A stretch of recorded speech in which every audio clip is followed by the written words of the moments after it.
programmazione neurolinguistica e sa benissimo la tecnica che si adotta. Questa tecnica si chiama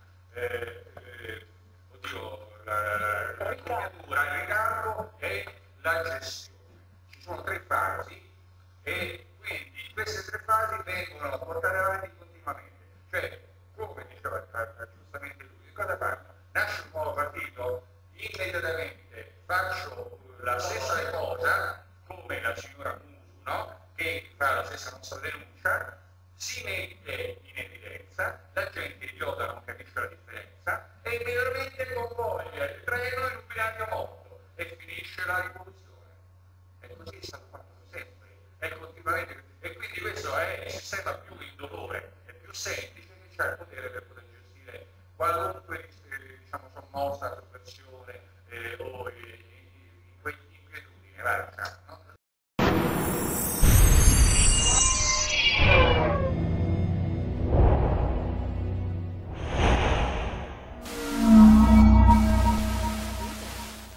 Obviously.